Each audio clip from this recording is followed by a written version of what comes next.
ધોરણ 3 વિષય હિન્દી. વિષય હિન્દીમાં લેસન નંબર 12 જે કવિતા છે એનો વિષય છે ભારત. તો આ તમે ચિત્ર છે એ જોઈ શકો છો. બાળકો ધ્યાનથી આ ચિત્ર તમે જુઓ.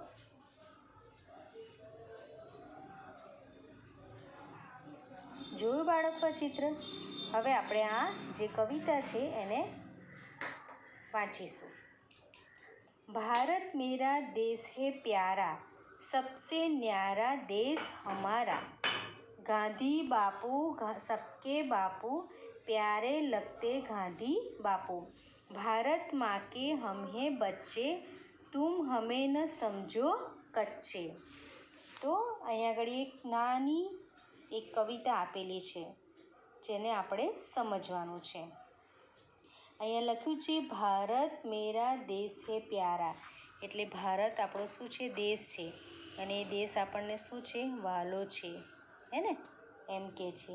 સબસે ન્યારા દેશ હમારા. ન્યારા એટલે અનોખો, નિરાળો, એટલે કે બધાથી નિરાળો આપણો દેશ છે. ગાંધી બાપુ સબકે બાપુ. ગાંધીજી એ આપણા બાપુ છે અને ફક્ત આપણા જ નહીં પણ બધાના બાપુ ગાંધી છે. પ્યારે લગતે ગાંધી બાપુ. પ્યારા એટલે કે એકદમ વહાલા લાગે છે ગાંધી બાપુ. ભારત માँ કે હમ હે બચ્ચે, એટલે ભારત જે માતા છે એના આપણા શું છે? બાળકો છીએ. તુમ હમે ન સમજો કચ્ચે, એટલે કે તમે અમને કાચા, નબળા, ઢીલા પોચા અમને સમજશો નહીં, એમ કે છે ને. આ કવિતાની અંદર આપણને એવું સમજાવે છે.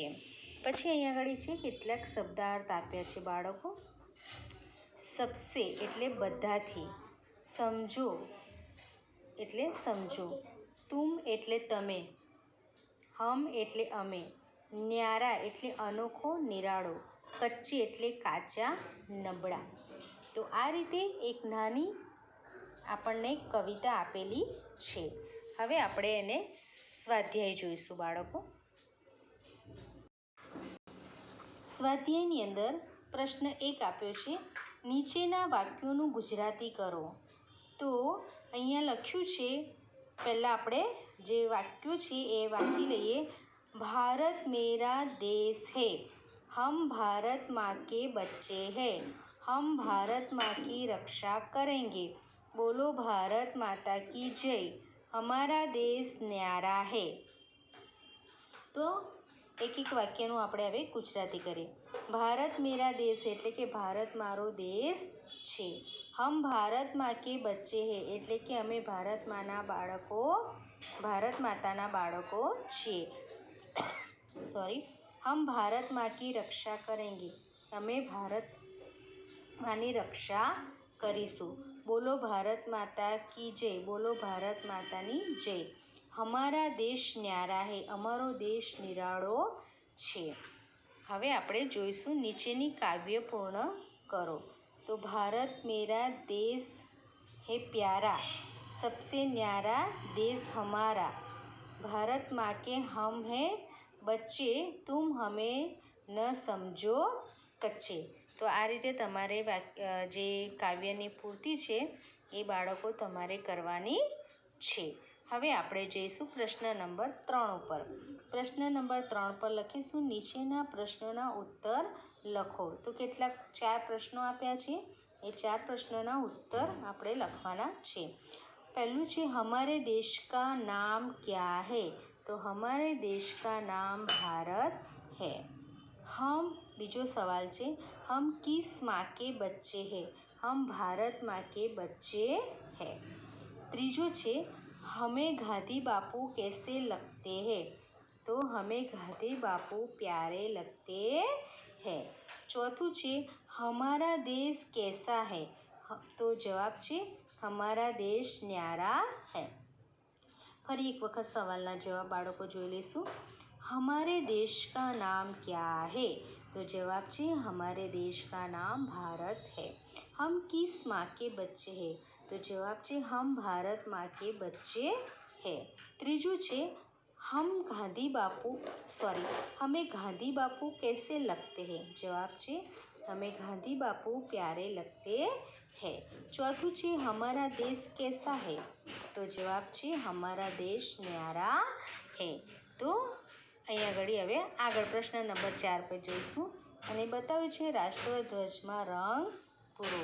તો તમારે સૌથી પહેલાં અહીંયા કેસરી રંગ કરવાનો છે, પછી અહીંયા કાળું જે ચક્ર આપ્યું છે એ છે એટલે અહીંયા વ્હાઈટ કલર આવશે અને પછી તમારે અહીંયા આગળ નીચે ગ્રીન કલર કરવાનો છે, બરાબર।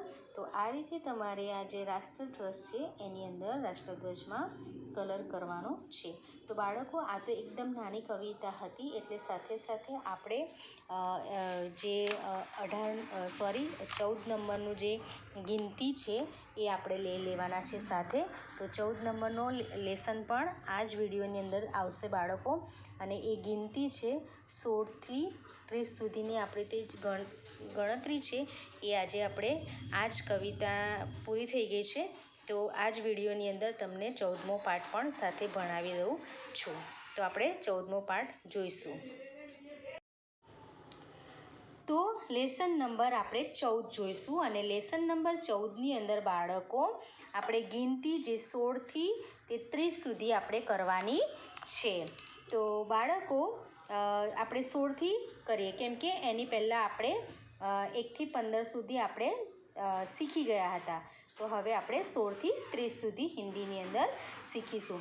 આપણે ગુજરાતીમાં શીખીએ છીએ, ઇંગ્લિશમાં શીખીએ છીએ, પણ હિન્દીમાં પણ આપણને ગિનતી જે છે એ બાળકો આપણને આવડવી જોઈએ। તો હિન્દીમાં કેવી રીતે લખાય એ આપણે શબ્દોમાં અને અંકોમાં બંનેમાં આપણે જોવાનું છે। તો ચાલો આપણે પાઠ ભણીએ। પહેલું છે આપણે અહીંયા લખ્યું છે 16। અહીંયા બધું હિન્દીમાં લખેલું છે, આ હિન્દીમાં અંક લખેલા છે બાળકો, અહીંયા હિન્દીમાં લખેલું છે અને એની સામે ગુજરાતીમાં પણ લખેલું છે। તો આપણે જોતા જઈશું, સમજતા જઈશું અને બોલતા પણ જઈશું। તો આ છે 16 એટલે 16, 17 એટલે 17, 18 એટલે 18, 19 એટલે 19, 20 એટલે 20, પછી છે 21 તો 21, 22 તો 22, 23 23, 24 24, 25 25, 26 26, 27 27, 28 28, 29 29, 30 30। તો આ રીતે બાળકો હિન્દીમાં બોલવાનું છે અને ગુજરાતીમાં પણ બોલવાનું છે। ફરી એક વખત આપણે શીખી લઈશું। 16 17 18 19 20 21 22 23 24 25 26 27 28 29 30। એવી જ રીતે ગુજરાતીમાં પણ 16 17 18 19 20। તો જેવું આપણે આમ બોલીએ છીએ ને 16 17 18 19 20, એવી જ રીતે તમારે પણ 16 17 18 19 20 ऐसा बोलने का है। પછી 21 22 23 24 25, એવી રીતે તમારે હિન્દીમાં પણ બોલવાનું છે 21 22 23 24 25।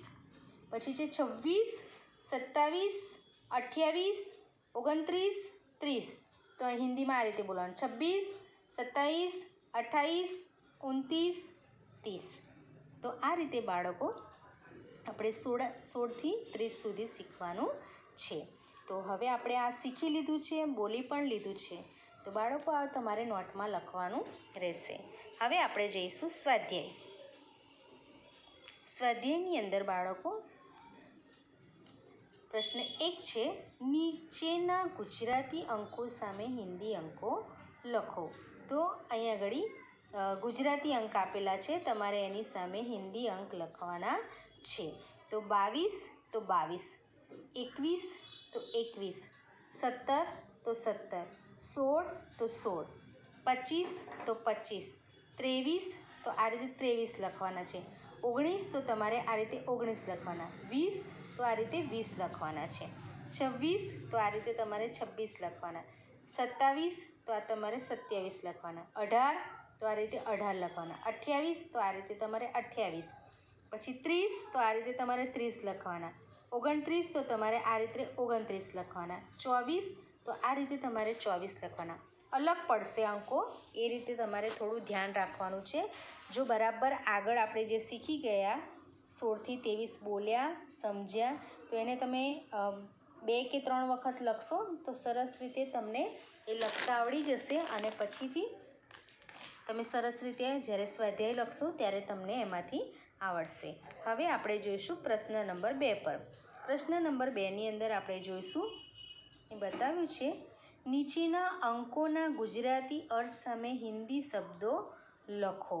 તો અહીંયા આગળ ગુજરાતીમાં લખેલું છે, એની સામે તમારે હિન્દીમાં લખવાનું છે. જેમ કે અહીં છે 17 તો તમારે લખવાનું 17. અહીં છે 25 તો તમારે લખવાનું અહીંયા આગળ 25. આ હિન્દીમાં લખવાનું છે. અહીંયા ગુજરાતીમાં આપેલું છે, તમારે એને હિન્દીમાં લખવાનું. 23, 23, 30 તો અહીંયા આગળ 30. 21 તો 21. 28 તો તમારે 28 એમ લખવાનું. 28 પછી 16 તો 16. 22 તો તમારે લખવાનું છે 22. 24 તો તમારે લખવાનું 24.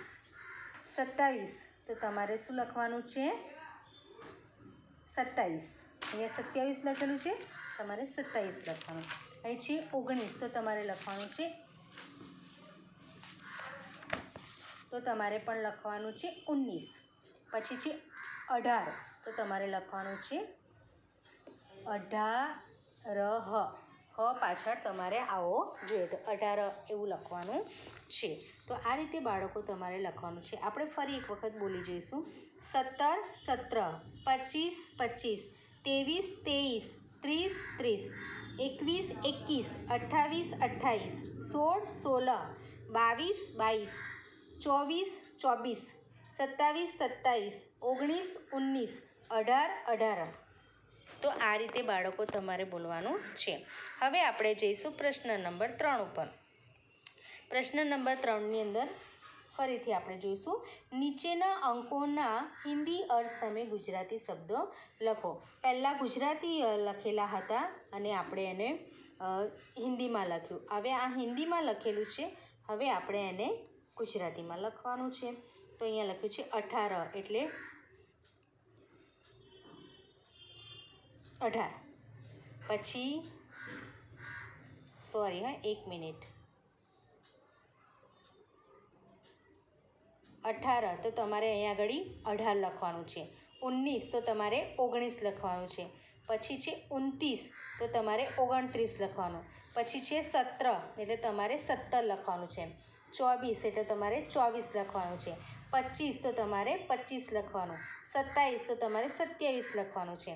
22 તો તમારે 22 લખવાનું છે. પછી જોઈએ તો અહીંયા આગળ 20 તો તમારે 20 લખવાનું છે. અહીંયા 16 છે તો તમારે 16 લખવાનું છે. અહીંયા 21 છે તો તમારે 21 લખવાનું છે. અહીંયા 23 છે તો તમારે 23 લખવાનું છે. તો આ રીતે બાળકો તમારે લખવાનું છે. તો આ રીતે તમારે જે સ્વાધ્યાય આપેલું છે બાળકો, તમે જોઈ શકો છો. આજે આપણે 14 નંબરનું પ્રકરણ શીખ્યા ગણતરી વિશે.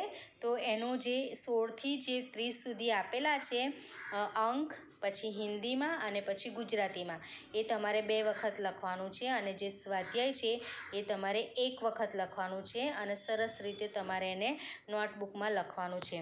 તો આજે આજે તમારું 14મું અને આગળનું જે મેં તમારે ચલાવ્યું ને 12મું, એ બંને એક સાથે આપેલા છે. તો 12મું જે ભારતની જે કવિતા હતી, તો એ કવિતા પણ તમારે 1 વખત લખવાની છે અને એનું સ્વાધ્યાય પણ તમારે 1 વખત લખવાનું છે. તો આ બંને વિડીયો એક સાથે છે, પણ તમારે એને નંબર આપી અને અલગ સ્વાધ્યાય રીતે લખવાનું છે. તો બાળકો ફરી મળીશું આવતા પાઠ સાથે આપણે.